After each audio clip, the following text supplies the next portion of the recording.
Good evening and welcome to our daily devotional reading. I hope you had a good day. Let's close our eyes and come into the moment. Breathe.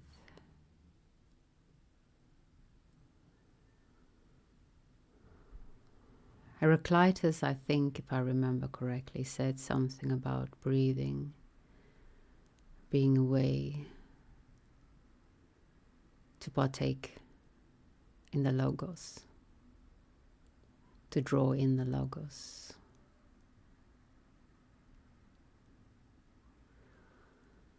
So as you breathe in,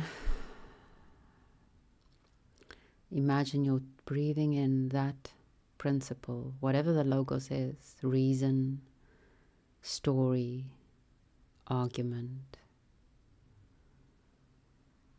the underlying ground of all of reality.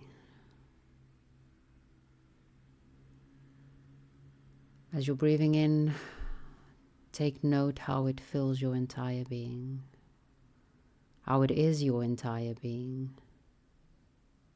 how you are part of the Logos. And as such, breathe out and let the Logos be from without you, around you.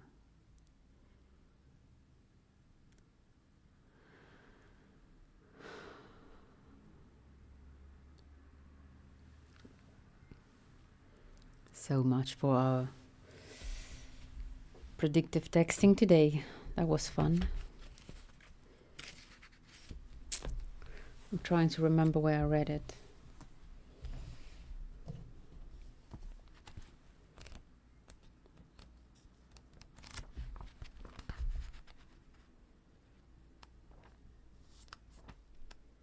I know it's in the top corner of a page.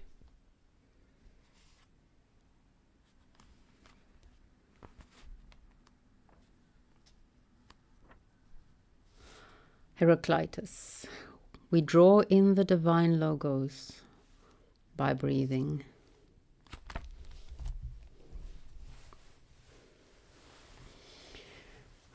Now with the Logos, the divine Logos in us and around us, let's listen to Plato.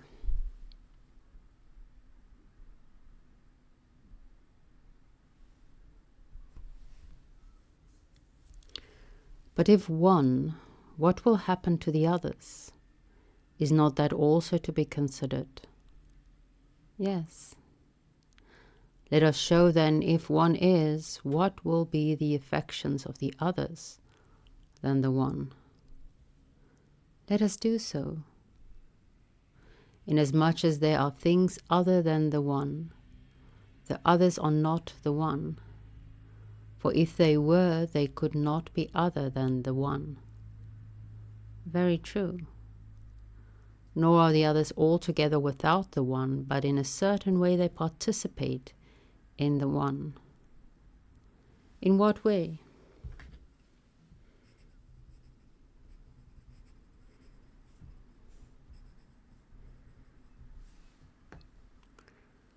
Because the others are other than the one inasmuch as they have parts. For if they had no parts, they would be simply one. Right. And parts, as we affirm, have relation to the whole, to a whole. So we say. And a whole must necessarily be one made up of many, and the parts will be parts of the one. For each of the parts is not a part of many, but of a whole. How do you mean? If anything were a part of many, being itself one of them, it will surely be a part of itself, which is impossible, and it will be a part of each one of the other parts, if of all. For if not a part of some one, it will be a part of all the others but this one, and thus will be not a part of each one. And if not a part of each one, it will not be a part of any one of the many. And not being a part of anyone, it cannot be a part of anything else, of all those things, of none of which it is anything. Apparently, clearly not.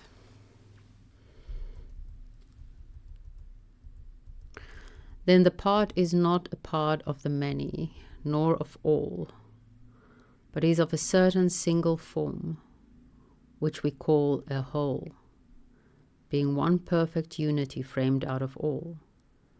Of this the part will be a part. Certainly.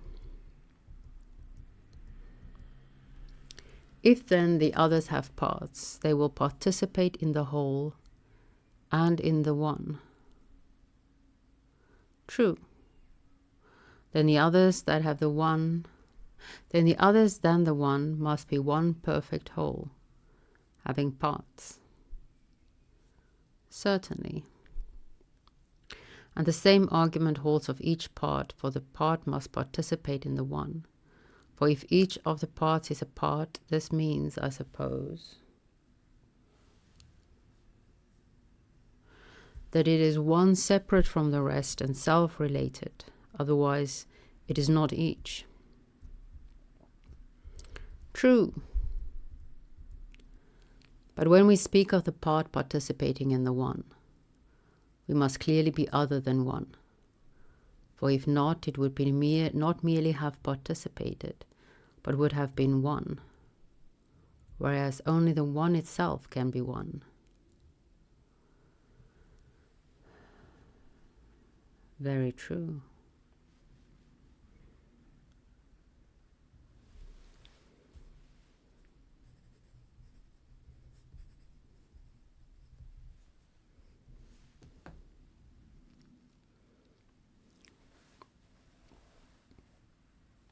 Both the whole and the part must participate in the one, for the whole will be one whole of which the parts will be parts, and each part will be one part of the whole, which is the whole of the part.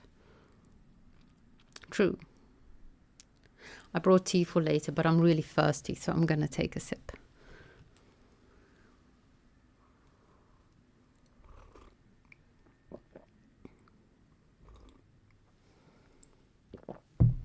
Sorry for that.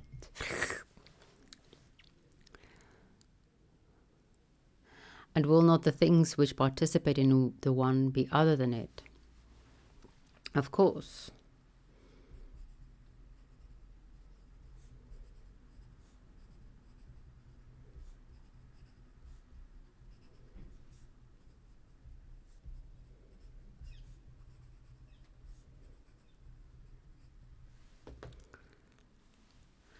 And the things which are other than the one will be many. For if the things which are other than the one were neither one nor many than one, not more than one, they would be nothing. True. But seeing that the things which participate in the one as a part, and in the one as a whole, are more than one, must not those very things which participate in the one be infinite in number? How so?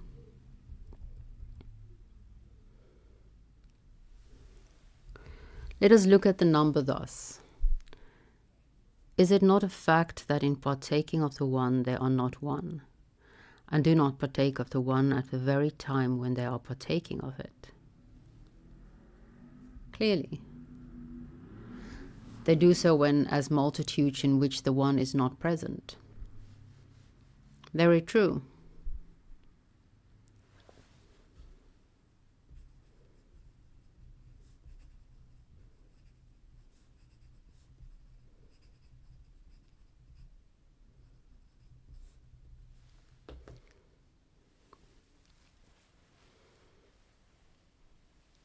And if we were to abstract from them in idea the very smallest fraction, must not the least fraction, if it does not partake of the one, be a multitude and not one?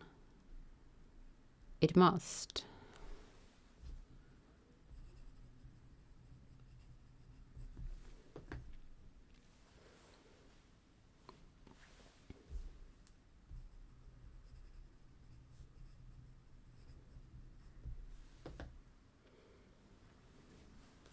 And if we continue to look at the other side of their nature, regarded simply and in itself, will not they, as far as we see them, be unlimited in number?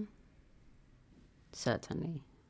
And yet when each several part becomes a part, then the parts have a limit in relation to the whole and to each other, and the whole in relation to the parts.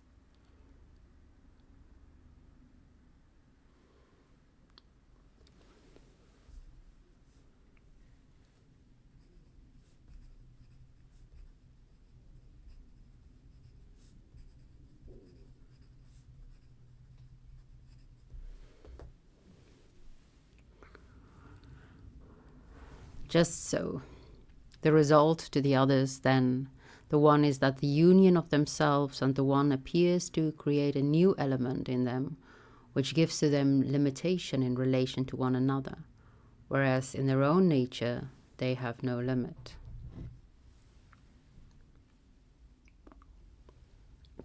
That is clear.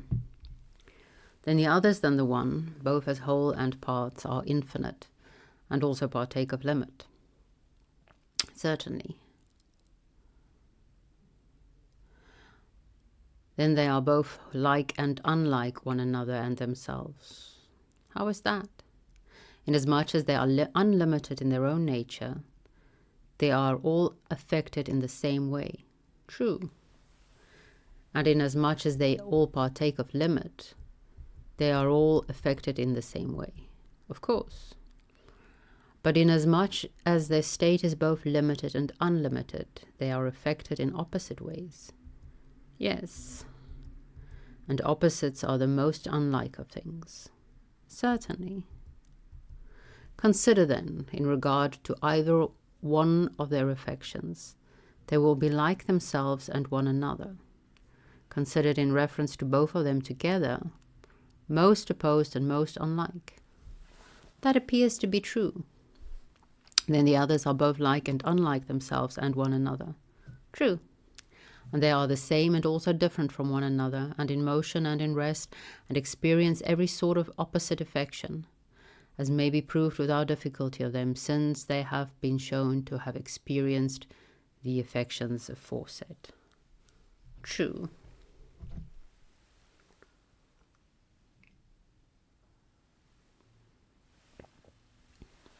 Suppose now that we leave the further discussion of these matters as evident, and consider again upon the hypothesis that the one is, whether opposite of all this is or is not equally true of the others. By all means. My favorite sentence. Then let us begin again and ask. Begin at the beginning, or begin again, and ask, if one is, what must be the affections of the others? Let us ask that question. Must not the one be distinct from the others, and the others from the one? Why so? Why, because there is nothing else besides them which is distinct from both of them, for the expression one and the others includes all things. Yes, all things. Then we cannot suppose that there is anything different from them in which both the one and the others might exist. There is nothing.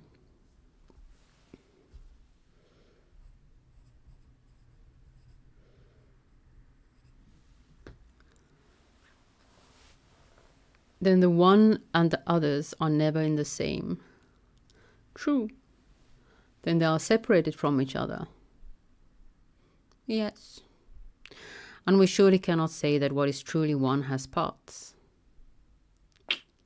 Impossible. Then the one will not be in the others as a whole, nor as a part, if it be separated from the others, and has no parts. Impossible. Then there is no way in which the others can partake of the one, if they do not partake either in whole or in part. It would seem not. And there is in no way in which the others are one, or have in themselves any unity. There is not.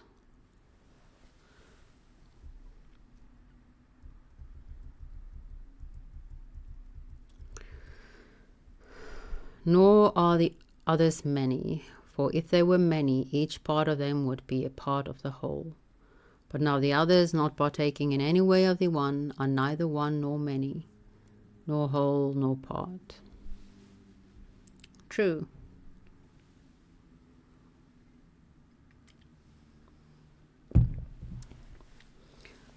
Then the others neither are nor contain two or three, if entirely deprived of the one. True.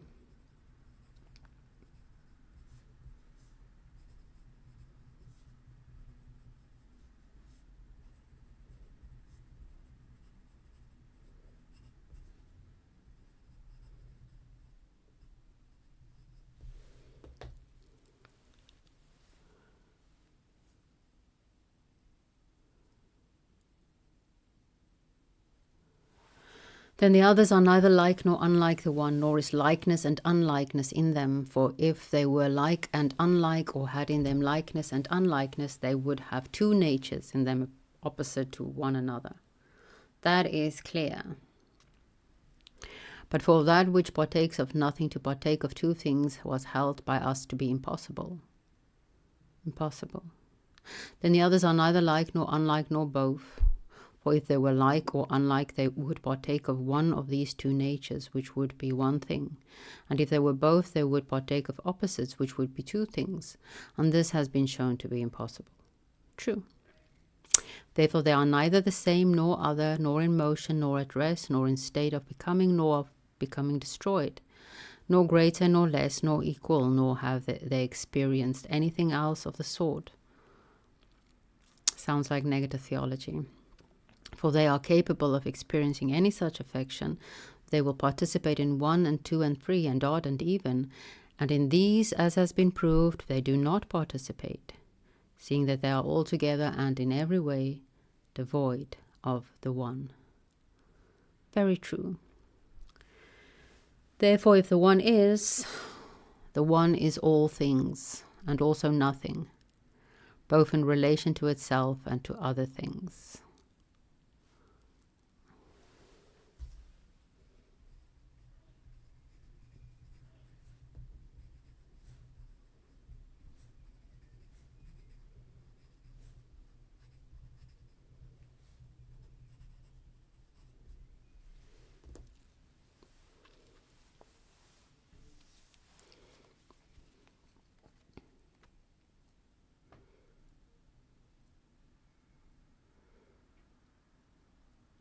Certainly.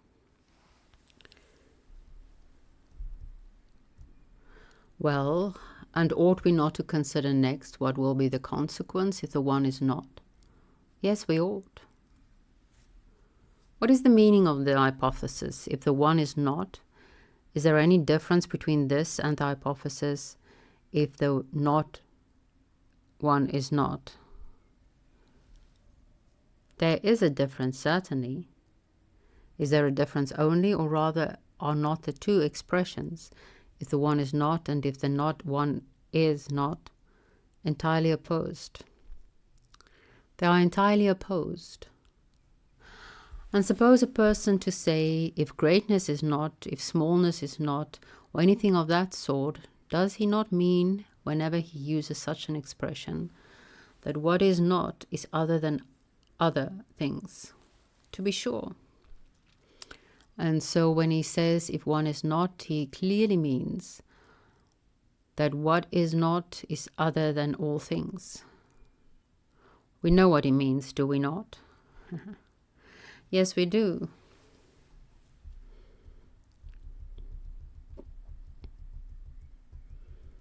One and one still is one. When he says one, he says something which is known. And secondly, something which is other than all other things. It makes no difference whether he predicate of any being or not being. For that which is said not to be is known to be something all the same, and is distinguished from other things. Certainly. Then I will begin again and ask, if one is not, what are the consequences? In the first place, as would appear, there is a knowledge of it, of the very meaning of the words. If one is not, would not be known. Truly. Secondly, the others differ from it, or it could not be described as different from the others. Certainly.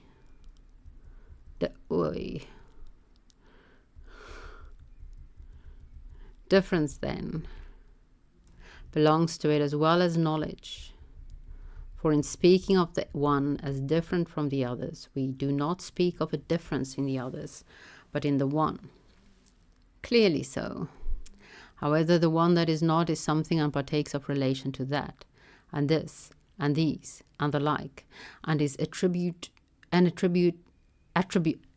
attribute of this. For the one or the others than the one could not have been spoken of, nor could any attribute or relative of the one that is not have been or been spoken of, nor could it have been said to be anything if it did not partake of some or of the other relations just now mentioned. True. Being, then, cannot be ascribed to the one, since it is not, but the one that is not may, or rather must, participate in many things, if it and nothing else is not.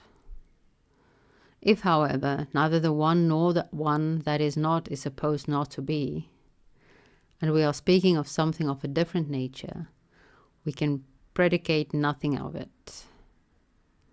But supposing that the one that is not and nothing else is not, then it must participate in the predicate that, and in many others. Certainly.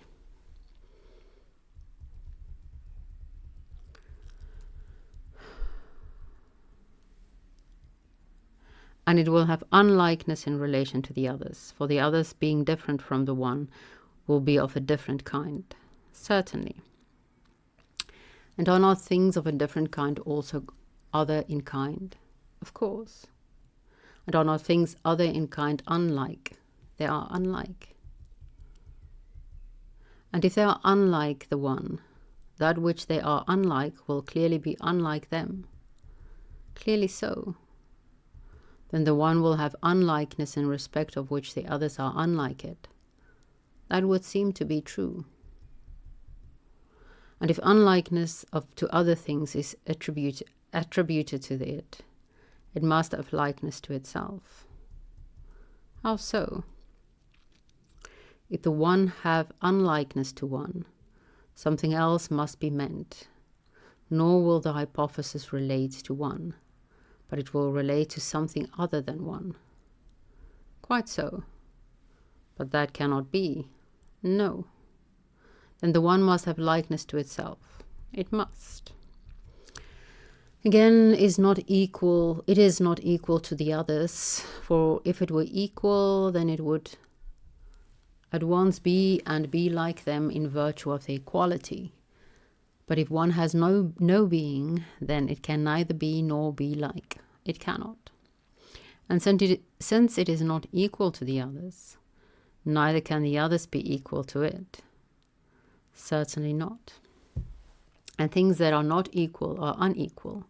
True. And they are unequal to an unequal. Of course. Then the one partakes of inequality, and in respect of this the others are unequal to it. Very true. And inequality implies greatness and smallness. Yes. Then the one, if of such a nature, has greatness and smallness. That appears to be true. And greatness and smallness always stand apart.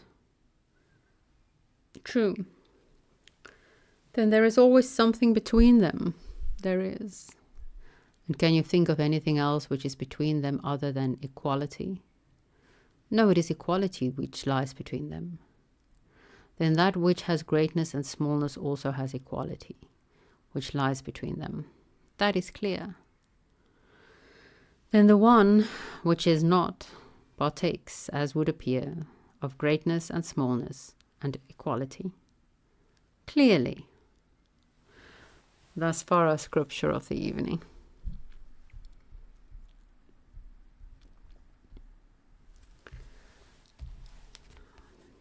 There's a song in my head the whole time. 1 and 1 still is 1. When we laugh, when we cry. Something like that.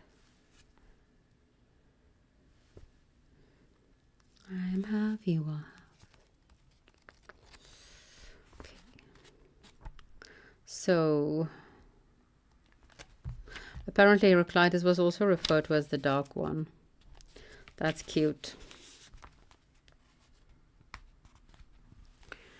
From this book, which has been recommended, is a prescribed book in the Peterson Academy course on the ancient Greeks. There is a sentence, the authorship of which I cannot remember, which has several times been set for comment in the classical tripos at Cambridge. It is to the effect that many problems in Greek philosophy resulted from a confusion of grammar, logic, and metaphysics. The three were confused because, as separate subjects of study, none of them could yet be said to exist. And this is something which it is particularly important to remember in trying to understand Parmenides. Amen. I think I just found the explanation to all of my worries and anxieties.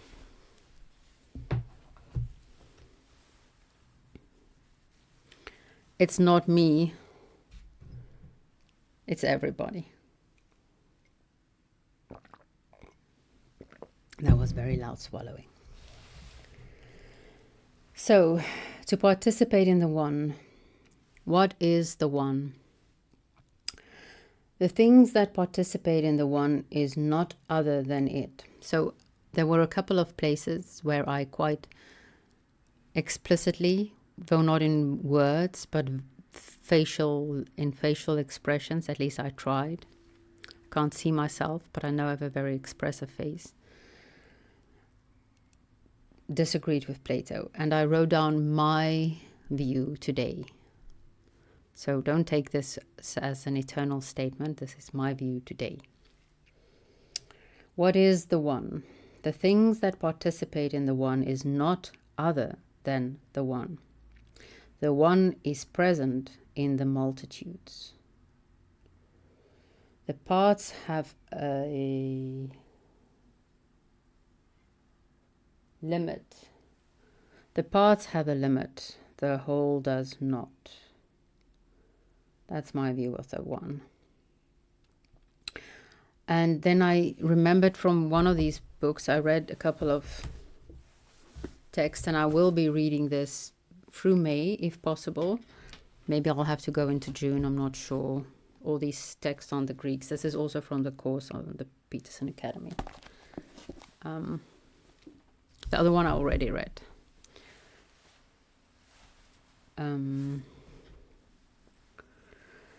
I also read from this book, but I'll go deeper into that maybe afterwards.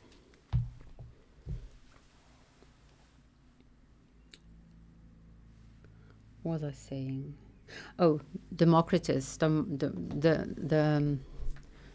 atomist, and I do have the name of his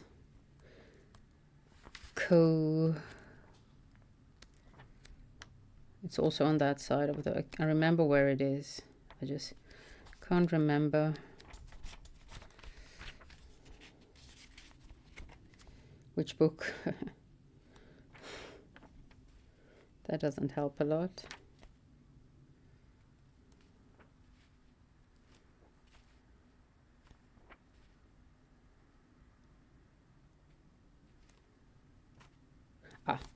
On that side indeed. Leucippus,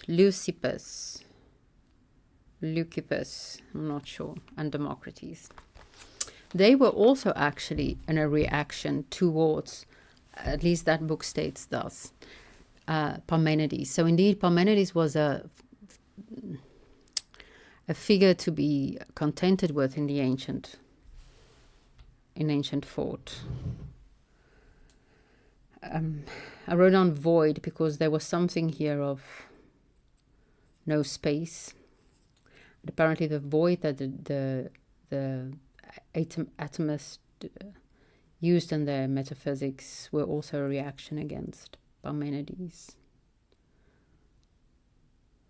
I also wrote, Plato clearly never had a mystical experience.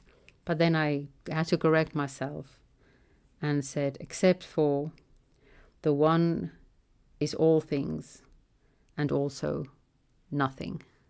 Or as John liked to say, no thing.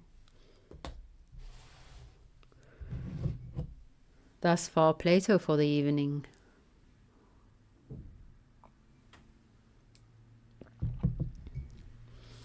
I've already started drinking my tea because I didn't drink enough water today, so I was quite thirsty. But I know we're all busy, and I know some of you need to go to bed.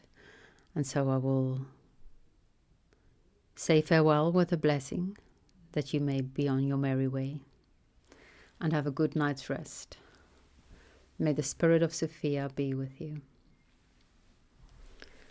For those who would like to stay for a cup of tea, the kitchen is over there, but since this is a make-believe monastery and you're not here, you're probably going to have to take care of your own tea, which is, I mean, if we're ever going to have a garden experience, we should all go to my parents' place in South Africa. Sorry, Mama, but I'm now inviting everyone over for a cup of tea. My mom makes the best tea ever. Like really, it's like legendary. People speak about it. People drive 3 hours to have one of her cups of tea. So if we ever meet for a cup of tea, that will be under the tree in my parents' garden. But for now, we'll have it together separately.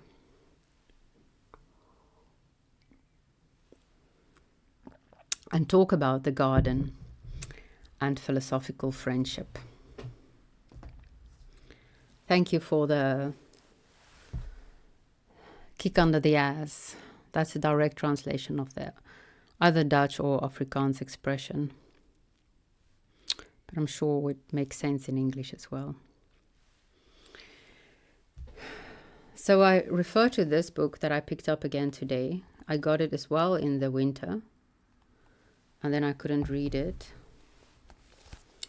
It's a compilation by Ran Lahav, who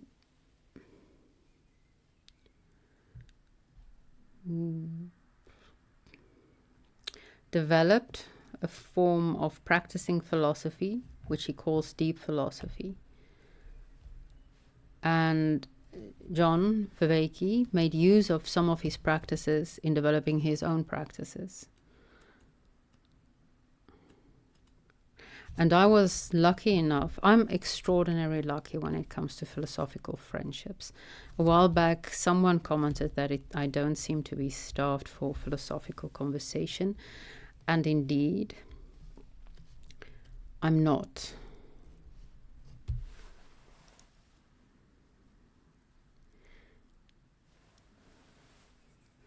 In fact, if you are drawn to me, then congratulations, you are a philosopher. A. B. You're probably not drawn to me, you're drawn to Sophia, and I'm just her priestess. I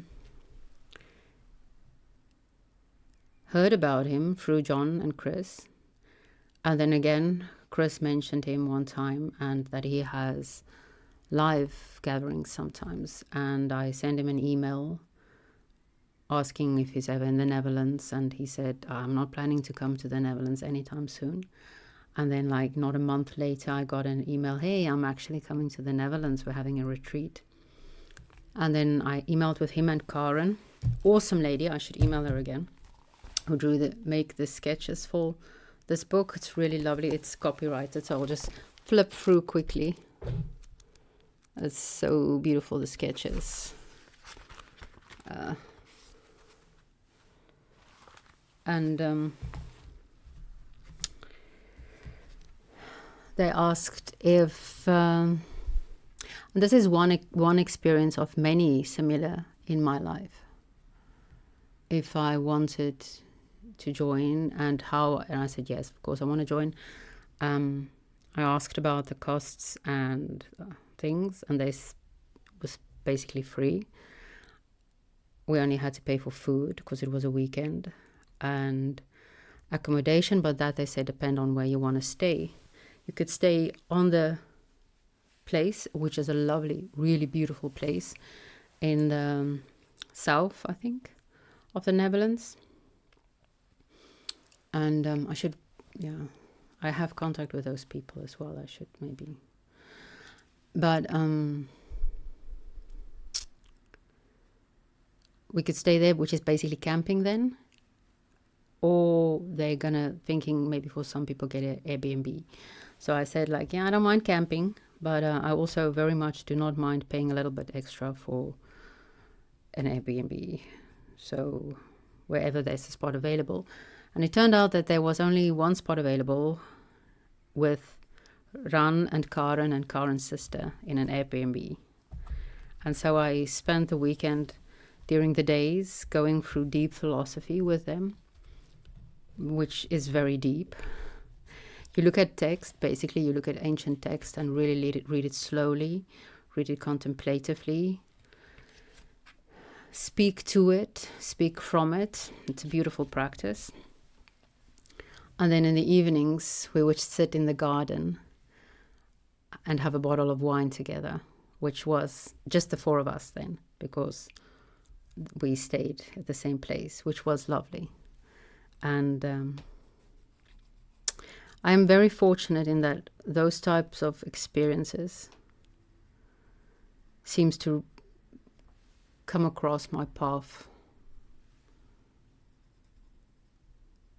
enough. Not constantly, but enough to keep it interesting. And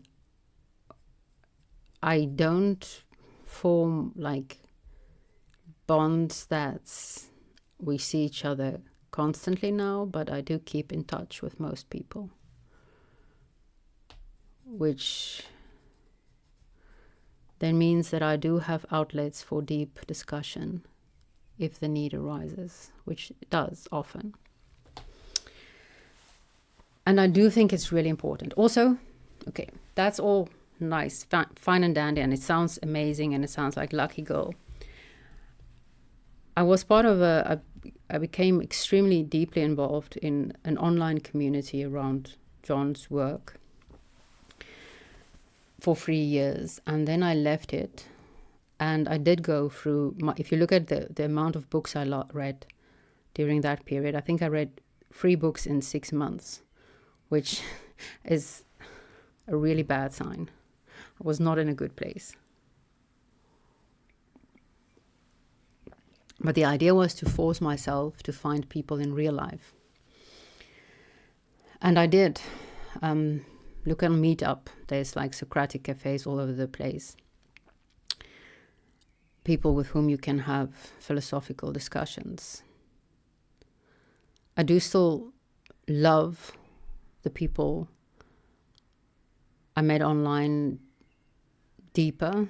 I feel like they're more my people, but it's amazing people that's also here in Amsterdam and whom I can have then weekly discussions with if I choose, whom you can have weekly discussions with if you choose. So there is options out there for philosophical discussions. I do not think commenting online is the best way to do that. I think really sitting face to face with someone, preferably in a garden, preferably with a glass of wine or a really good cup of tea, if my mom is making it. And she does the whole milk, sugar tea. I just have normal, or nowadays normal flavored tea.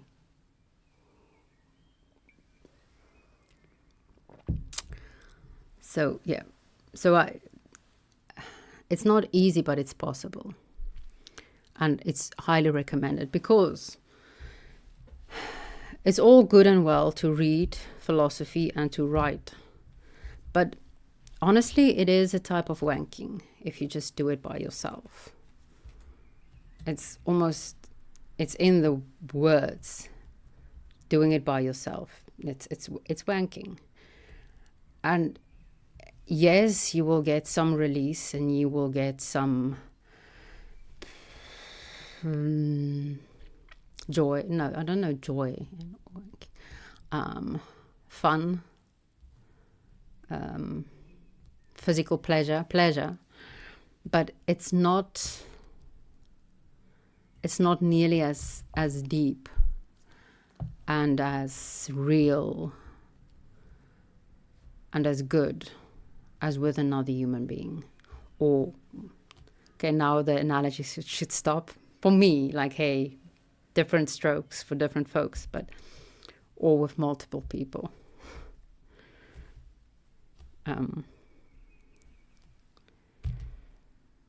Yes, so I would highly recommend people finding people. And you can look up Ran Lahav. He has like a website. He has online meetings. And then he does these things, usually in Italy, actually. So I was lucky that he came to the Netherlands. I will probably speak about him again because I want to read the book now. So, yes. That's all, folks.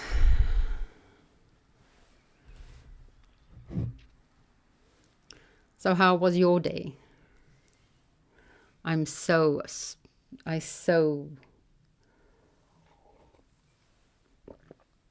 Oh, yes, I put this here as well. Regarding the gift for the friend, the one who has the birthday party on Saturday that I am going to attend. I saw my baby. I saw, well, my baby. He's my baby too. I adore him. The 1-year-old.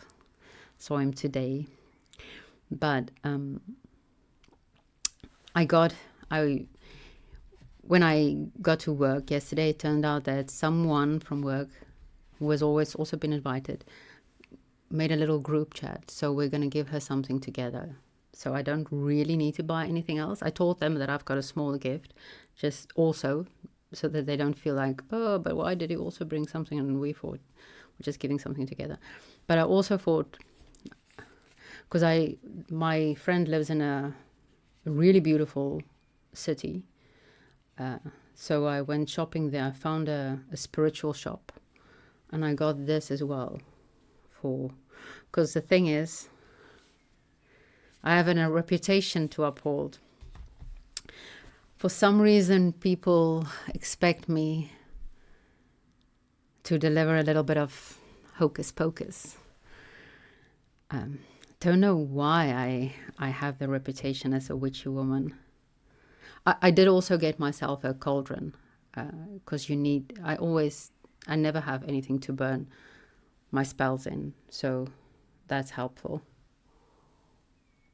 And I got myself some magic as well.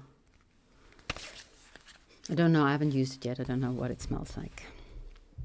But I think she will appreciate this, because she's Catholic, but when she actually brought things to work to show me that's a little bit spiritual, well, woohoo, pagan, naturalistic, like very proud, like, look, I've also got these things. Like, what do you think about them? So I think she will appreciate something magical from me.